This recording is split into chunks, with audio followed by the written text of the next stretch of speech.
এটা ছিল আমাদের মালয়েশিয়া ট্যুরের 2nd ডে এবং এদিনও আমরা গেন্টিং হাইল্যান্ডে বেশ অনেকটা সময় কাটিয়েছি। মা-মেয়ে ২ জন একরকম সুন্দর ড্রেস পরে রেডি হয়ে গিয়েছিলাম।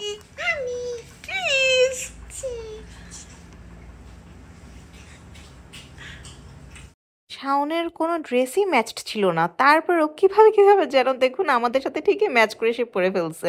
তো আজকে মেইনলি আমাদের প্ল্যান ছিল যে সকাল থেকে আমরা আমাদের রিসোর্টটা ঘুরে দেখব। পাশাপাশি গেন্টিং হাইল্যান্ডের আউটডোর থিম পার্কেও যাব। আরও যা দেখিনি সব এক্সপ্লোর করব।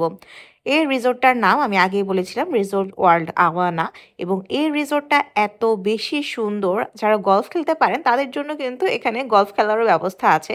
প্লাস রেস্টুরেন্টটাও এত বেশি সুন্দর। তাই গেন্টিং হাইল্যান্ডে যদি কেউ থাকতে চান আমি বলব এই রিসোর্টটা আপনারা মাস্ট ট্রাই করতে পারেন। এবং আমি গতকালকে রিলসে দেখিয়েছিলাম যে এখানে রেস্টুরেন্টের মধ্যে লেটুস পাতা চাষ হচ্ছিল, বাট এখানে কিন্তু শেষ না, তাদের লেটুস পাতা চাষের জন্য এরকম পুরো একটা ফার্ম আছে। আমাদের রিসোর্টটা অনেক বড়, চাইলে বাগি নিয়ে পুরোটা ঘুরে দেখা যায়, কিন্তু যেহেতু আমাদের এত বেশি সময় নেই আমরা চেক আউট করে ফেলবো। প্লাস আমরা গেন্টিং হাইল্যান্ডে থিম পার্কেও একটু যাব, তাই আমরা গ্র্যাব কল করে ফেলেছিলাম এবং ক্যাবেল কার স্টেশনে গিয়ে আমরা আমাদের টিকিটগুলো কালেক্ট করে নিব। এই পুরো প্রসেসে আপনার কোনো গাইডেন্সের প্রয়োজন হবে না, পুরোটা আপনি একাই করতে পারবেন। এবং মাশাল্লাহ আওয়াইশা এখন একটুও ভয় পায় না। যখন ভিয়েতনামে গিয়েছিলাম তখন একটু সে ভয় পাচ্ছিল, বাট এইবার সে একদম পুরোটা এনজয় করেছে। আপনি চাইলে গ্র্যাব নিয়েও এখানে আসতে পারেন, বাট ক্যাবেল কার রাইডের যে একটা মজা আমি গতকালকে পেয়েছিলাম সেটা আমি আজকেও মিস করতে চাইনি। এবং আজকে অনেক বৃষ্টি হচ্ছিল, পুরোটা রাস্তায় বৃষ্টি ছিল এবং এত বেশি মেঘ ছিল, আরও খুব বেশি সুন্দর লাগছিল, কিন্তু বাইরে খুব একটা দেখা যাচ্ছিল না। তো ফাইনালি আমরা চলে এসেছি আমাদের গেন্টিং হাইল্যান্ডের ইনডোর থিম পার্কে। আমরা আজকে আউটডোর থিম পার্কও দেখবো, বাট ইনডোরেও আরও কিছু কাজ আছে। যেমন আমাদের লাঞ্চ করতে হবে, যেহেতু সকাল থেকে আমরা কিচ্ছু খাইনি। প্লাস আওয়াইশার জন্য এখানে আমাদের দেশে যে টগি ওয়ার্ল্ড আছে না, ওই টাইপের একটা থিম পার্ক আছে, তাই এখানে তো একটু ঢু মারাই লাগে। এখানে অনেকগুলো প্যাকেজ আছে যে আপনি কোন প্যাকেজটা নিতে চান, এবং আপনার বাচ্চার হাইট যদি 90 সেন্টিমিটারের কম হয় তাহলে চাইল্ড ফ্রি, বাট আমার মেয়ে মাশাল্লাহ বড় হয়ে গেছে, তাই ওর জন্য একদম অ্যাডাল্টের মতোই টাকা লাগবে। তো আমরা টাকা দিয়ে কয়েকটা টোকেন কিনে নিলাম, এবং টোকেনগুলো হচ্ছে কয়েন। আপনি যে রাইডে উঠবেন সে রাইডে এরকম কয়েন ইনসার্ট করে আপনাকে রাইডগুলোতে চড়তে হবে। তো আওয়াইশা তো প্রত্যেকটা রাইডে উঠবে। আমরা চাচ্ছিলাম যে সব যেহেতু একই টাইপের সবগুলোতে সে না উঠুক, বাট না, যতগুলো গাড়ি আছে সে সবগুলোতে উঠবে। কি যে খুশি দেখেন, মানে এখান থেকে সে বেরই হবে না। আমরা আউটডোর থিম পার্কে কখন যাব, অলমোস্ট মেবি 2 থেকে 2.5 ঘন্টা সে এখানে প্রত্যেকটা রাইডে ঘুরেছে এবং সে এত খেলাধুলা করে একদম টায়ার্ড হয়ে গিয়েছে।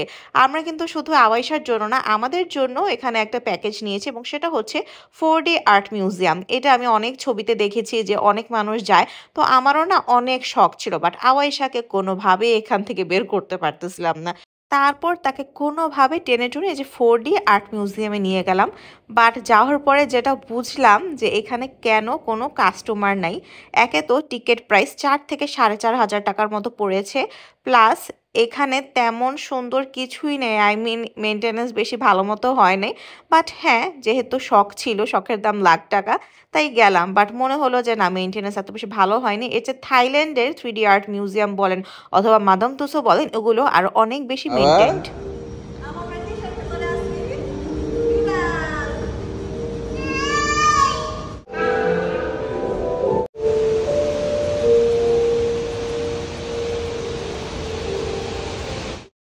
আমাদের ভালোই সময় কাটছিল। আমি বলব না যে খারাপ কোনো সময় কেটেছে। বাট প্রাইসটা অ্যাকচুয়ালি অনেক বেশি। বাট এসেছি যখন, প্রত্যেকটা স্পটে তো ছবি আমাদের তুলতেই হবে। শাওন আবার এসব জায়গায় খুব সুন্দর পোজ দিতে পারে। আমি আবার এত পারি না। আমি একটু এসব ব্যাপারে কম এক্সপার্ট।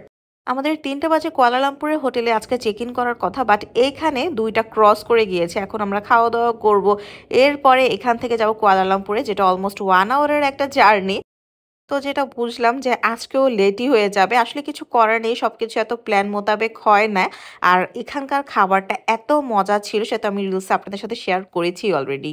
আমরা একটু ক্যাসিনোতে ঢুকতে চাচ্ছিলাম দেখতে যে মানুষ কি করে, বাট বাচ্চা সহ অ্যালাউড না।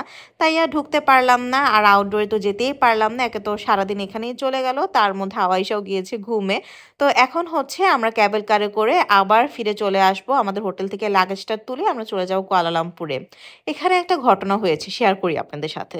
এই যে ছবিগুলো দেখছেন না, আমরা যখন ক্যাবেল কারে উঠি এবং বের হই, আমাদের না ফটোগ্রাফাররা ছবি তুলছিল, তখন বুঝি নাই। এখন বুঝছি বের হওয়ার সময় এগুলো ৩,০০০ টাকা করে সেল করার ট্রাই করতেছিল। এগুলো নিয়ে আর কি করব, কোনো দরকার নেই, সো আমরা আর কিনি নাই। আমরা আমাদের হোটেল থেকে চেক আউট আগেই করে ফেলেছিলাম, আর এখন জাস্ট লাগেজগুলো নিচ্ছে। আমরা এখন চলে যাব কুয়ালালামপুরে। এখানে আমরা জাস্ট আজকে রাতটা স্টে করব, তারপর আগামীকাল ইনশাল্লাহ লাঙ্কাউইতে যাব ৩ দিনের জন্য, তারপর আবার ব্যাক করব, ২ দিন কুয়ালালামপুর থাকবো। এখন যাচ্ছি কুয়ালালামপুরে।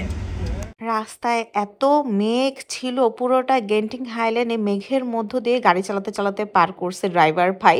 বাট আলহামদুলিল্লাহ আমরা সেফলি কুয়ালালামপুরে পৌঁছে গিয়েছি, এবং আজকের ভিডিও এখানেই শেষ। Thank you for watching. আল্লাহ হাফেজ।